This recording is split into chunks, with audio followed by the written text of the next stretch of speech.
പരിശുദ്ധ പരമദിവ്യകാരുണ്യത്തിന് എന്നേരവും ആരാധനയും സ്തുതിയും പുകഴ്ചയുണ്ടായിരിക്കട്ടെ. പരിശുദ്ധ പരമദിവ്യകാരുണ്യത്തിന് എന്നേരവും ആരാധനയും സ്തുതിയും പുകഴ്ചയുണ്ടായിരിക്കട്ടെ. പരിശുദ്ധ പരമദിവ്യകാരുണ്യത്തിന് എന്നേരവും ആരാധനയും സ്തുതിയും പുകഴ്ചയുണ്ടായിരിക്കട്ടെ.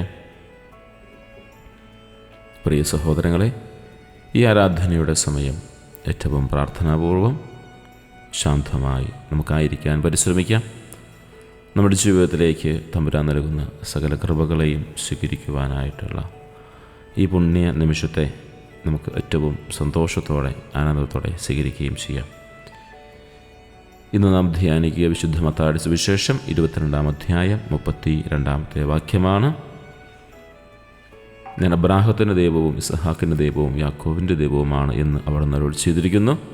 അവൻ മരിച്ചവരുടെ ദൈവമല്ല, ജീവനുള്ളവരുടെ ദൈവമാണ്.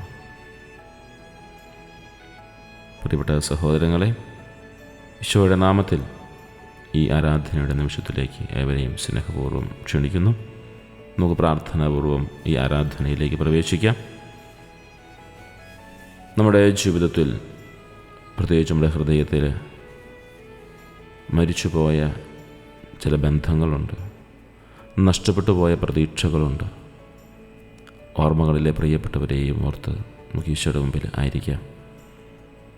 നഷ്ടപ്പെട്ടു പോയ ബന്ധങ്ങൾ, ഓർമ്മകളിലെ പ്രിയപ്പെട്ടവർ, അതുപോലെ നമ്മുടെ ഹൃദയത്തിൽ പലപ്പോഴും വേദന നൽകുന്ന ചില കാര്യങ്ങൾ, മരണതുല്യമായ വേദന നൽകുന്ന ചില ബന്ധങ്ങൾ, ഇതെല്ലാം ഈ നിമിഷം തമ്പുരാൻ്റെ മുമ്പിൽ നമുക്ക് സമർപ്പിക്കാം. ഇന്ന് ഈശോ നമ്മോട് ഈ ആരാധനയുടെ സമയത്ത് വലിയൊരു സ്നേഹപൂർവമായൊരു കാര്യം നമ്മോട് പറയുന്നുണ്ട്. അത് നമ്മുടെ നിരാശകളെയും ഭയങ്ങളെയും മാറ്റി വലിയ പ്രത്യാശയോടെ തരുന്ന ഒരു വചനമാണ്. നമ്മുടെ ദൈവം ആരാണെന്നാണ് പറയുക. ഈശോയുടെ വാക്കിലൂടെ നമുക്ക് മനസ്സിലായി, അവൻ ജീവനുള്ളവരുടെ ദൈവമാണ്.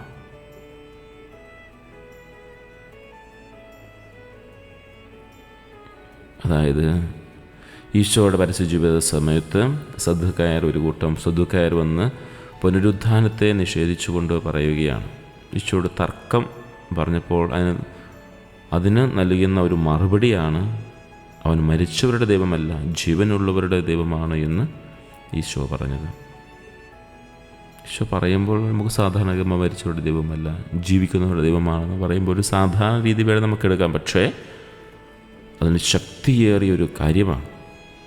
വിശ്വാസത്തിൻ്റെ തലത്തിൽ നമ്മൾ കണ്ടാൽ, ഇനി ഭൗതിക തലത്തിൽ കണ്ടാൽ പോലും അവൻ മരിച്ചവരുടെ ദൈവമല്ല, ജീവിക്കുന്നവരുടെ ദൈവമാണ് എന്ന് പറയുമ്പോൾ ഞാൻ ആയിരുന്നു എന്നല്ല പറയുന്നത്, ആകുന്നു എന്നാണ് പറയുന്നത്. ഞാൻ മരിച്ചവരുടെ ദൈവമല്ല, ജീവിക്കുന്നവരുടെ ദൈവമാകുന്നു എന്ന് തന്നെയാണ് പറയുന്നത്.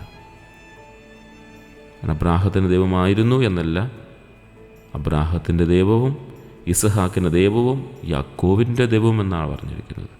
അബ്രാഹം മരിച്ചു പോയിട്ടും ദൈവം ഇപ്പോഴും അബ്രാഹത്തിൻ്റെ ദൈവമാണ്.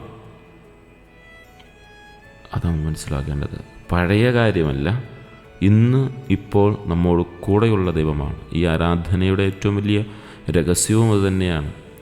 അപ്പത്തിൻ്റെ രൂപത്തിലാണ് നമ്മുടെ മുമ്പിൽ ഇപ്പോൾ തമ്പുരാൻ എഴുന്നള്ളിയിരിക്കുന്നത് എങ്കിലും അവിടുന്ന് സജീവമായ സാന്നിധ്യമാണ് നമ്മൾ അനുഭവിക്കുന്നത്. അതുകൊണ്ട് 2000 വർഷങ്ങൾക്ക് മുമ്പ് കാൽവരിയിൽ നടന്ന ആ സ്നേഹത്തിൻ്റെ ഒരു പഴയ ആവർത്തനമല്ലത്. അതേ സാന്നിധ്യം, അതേ ചൈതന്യം, അതേ ജീവൻ ഇത് നമ്മൾ അനുഭവിക്കുകയാണ്. അതാണ് നമ്മുടെ ജീവിതത്തിൻ്റെ ആശ്വാസം, അതാണ് നമ്മുടെ ജീവിതത്തിൻ്റെ ശക്തി എന്ന് പറയുന്നത്. അതുകൊണ്ട് നഷ്ടപ്പെട്ടവർ ജീവിക്കുകയാണ്. നിങ്ങൾ നഷ്ടപ്പെട്ടു എന്ന് വിശ്വസിക്കുന്ന നിങ്ങളുടെ പ്രിയപ്പെട്ടവർ, അവർ ദൈവത്തിൽ ജീവിക്കുന്നുണ്ട്. ഒരുപക്ഷെ മരണം മൂലം നമ്മിൽ നിന്നും വേർപെട്ടു പോയവരുണ്ട്. നമ്മുടെ മാതാപിതാക്കൾ, സഹോദരങ്ങളൊക്കെ ഉണ്ടാവും. അവർ ദൈവത്തിൽ ജീവിക്കുന്നുണ്ട് എന്ന് നമുക്ക് വിശ്വസിക്കാനായിട്ട് സാധിക്കട്ടെ. ജീവിക്കുന്നുണ്ട് നമ്മൾ വിശ്വസിച്ചാലും ഇല്ലെങ്കിൽ. ഈശോയുടെ സ്നേഹം അവരെ ഇപ്പോഴും പൊതിയുകയാണ്. അവർക്ക് വേണ്ടി പ്രാർത്ഥിക്കുമ്പോൾ അവർ ഇപ്പോഴും അതറിയുന്നുണ്ട്. അതുകൊണ്ട് ഇനി നിങ്ങളുടെ പ്രിയപ്പെട്ടവരുടെ ഓർമ്മകളിൽ നിങ്ങൾ കരയുമ്പോൾ ഓർക്കുക, അവർ ഈശോയിൽ ജീവിക്കുകയാണ്. നഷ്ടപ്പെട്ട പ്രതീക്ഷകൾക്ക് ജീവനുണ്ട് എന്ന് തിരിച്ചറിയണം. നിങ്ങൾ കൈവിട്ടുപോയെന്ന് കരുതുന്ന നമ്മുടെ പ്രതീക്ഷകൾ, സ്വപ്നങ്ങൾ, ബന്ധങ്ങൾ ഈശോയുടെ കൈകളിൽ അത് മരിച്ചു പോയിട്ടില്ല എന്നോർക്കണം. അവൻ ജീവനുള്ളവരുടെ ദൈവമാണ്. നിങ്ങളുടെ രോഗം, നിങ്ങളുടെ കടം, കുടുംബത്തിലെ വഴക്കുകൾ, അസ്വസ്ഥതകൾ, വ്യക്തിപരമായ കുറവുകൾ, വ്യക്തിപരമായ വേദനകൾ എല്ലാം മരിച്ചുപോയി എന്ന് നിങ്ങൾ വിശ്വസിക്കുമ്പോൾ ഈശോ ആ സാഹചര്യത്തിൽ വന്ന് പറയുകയാണ്, ഞാൻ ജീവനുള്ളവരുടെ ദൈവമാണ്, ഞാനതിന് ജീവൻ നൽകും. നമ്മുടെ ഈശോ ഭൂതകാലത്തിൽ മാത്രം ഒതുങ്ങി നിൽക്കുന്ന ദൈവമല്ല, അവൻ ഇന്നലെയും ഇന്നും നാളെയും ജീവിക്കുന്ന ദൈവമാണ്. ഒരുവൻ തന്നെ, ഒരേപോലെ തന്നെയാണ്. ആ ദൈവത്തിലാണ് നമ്മൾ ആശ്രയിക്കുക. ആ തമ്പുരാൻ്റെ മുമ്പിലാണ് നമ്മളിപ്പോൾ ആയിരിക്കുക. നമ്മുടെ നിയോഗങ്ങൾ നമുക്ക് സ്നേഹപൂർവ്വം സമർപ്പിക്കാം. ഈശോയെ, മരിച്ചുപോയ ഞങ്ങളുടെ പ്രിയപ്പെട്ടവരെ ഞങ്ങൾ ഈ സമയം ഞങ്ങൾക്ക് സമർപ്പിക്കുകയാണ്. അവർക്ക് നിത്യശാന്തി നൽകണമെന്ന് പ്രാർത്ഥിക്കാം. ജീവിതം നഷ്ടപ്പെട്ടു പോയെന്ന് കരുതുന്ന എല്ലാ പ്രതീക്ഷകളെയും സ്വപ്നങ്ങളെയും ഞങ്ങൾ നിനക്ക് സമർപ്പിക്കുകയാണ്. ജീവൻ നൽകുന്ന ദൈവമേ, അതിന് വീണ്ടും ജീവൻ നൽകണമെന്ന് പ്രാർത്ഥിക്കുകയാണ്. പ്രിയപ്പെട്ടവരുടെ വേർപാടിൽ ദുഃഖിച്ചിരിക്കുന്ന എല്ലാവരെയും ഓർത്ത് പ്രാർത്ഥിക്കുക. അവർക്ക് ആശ്വാസം നൽകണമേ എന്ന് പ്രാർത്ഥിക്കണം. ഞങ്ങളെയും ഞങ്ങളുടെ കുടുംബങ്ങളെയും ഈശോയിൽ എപ്പോഴും ജീവനുള്ളവരായി നിർത്തണമെന്ന് പ്രാർത്ഥിക്കാം. ഈശോയെ, നീ ജീവനുള്ളവരുടെ ദൈവമാണ്. ആ വിശ്വാസത്തിൽ ഞങ്ങൾ നിന്നെ ആരാധിക്കുന്നു. നമ്മുടെ എല്ലാ നഷ്ടങ്ങളെയും നീ തിരികെ കൊണ്ടുവരണമെന്ന് പ്രാർത്ഥിക്കുന്നു. വഴിയും സത്യവും ജീവനുമായി ഈശോയെ, പ്രിയപ്പെട്ട സഹോദരങ്ങളെ, സന്തോഷത്തോടെ ഇരിക്കുക. നിങ്ങളുടെ പ്രാർത്ഥന വെറുതെയാവുകയില്ല. ദുഃഖിച്ചിരിക്കുന്ന മക്കളെ നിങ്ങൾ തനിച്ചല്ല. ഈശോ ഇപ്പോൾ നമ്മുടെ കൂടെ ആയിരിക്കുന്നത് പോലെ സദാസമയം നമ്മുടെ കൂടെയുണ്ട്. നിങ്ങളുടെ പ്രിയപ്പെട്ടവർ നിങ്ങളിൽ നിന്ന് വിട്ടകന്നു പോയെങ്കിലും ദൈവം അവരെ കാത്തു സൂക്ഷിക്കുന്നു. അവൻ മരിച്ചവരുടെ ദൈവമല്ല, ജീവനുള്ളവരുടെ ദൈവമാണ്. പരാജയപ്പെട്ടവരെ, നിങ്ങളുടെ സാഹചര്യം അവസാനിച്ചുവെന്ന് നിങ്ങൾ വിചാരിക്കരുത്. ഈശോയ്ക്ക് അത് വീണ്ടും അതിന് ജീവൻ നൽകാനായി കഴിയും. പ്രത്യാശ കൈവിടരുത്. രോഗികളെ, ഈശോയ്ക്ക് നിങ്ങളെ സൗഖ്യമാക്കാൻ കഴിയും. അവൻ ജീവനുള്ള ദൈവമാണ്. നിങ്ങളുടെ രോഗത്തിന് മേൽ അവൻ്റെ ശക്തിക്ക് ജീവൻ നൽകാൻ സാധിക്കും.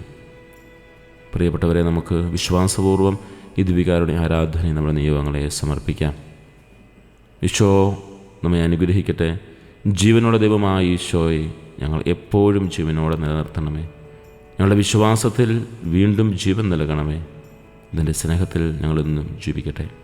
നമ്മുടെ കർത്താവ് ഈശോ മിശിഹായുടെ കൃപയും പിതാവായ ദൈവത്തിൻ്റെ സ്നേഹവും പരിശുദ്ധാത്മാവിൻ്റെ സഹവാസവും പരിശുദ്ധ അമ്മയുടെ പ്രത്യേകമായ സംരക്ഷണവും നമ്മെല്ലാവരോടും കൂടെ ഉണ്ടാവട്ടെ. പരിശുദ്ധ പരമദിവ്യകാരുണ്യത്തിന് എന്നേരവും ആരാധനയും സ്തുതിയും പുകഴ്ചയും ഉണ്ടായിരിക്കട്ടെ.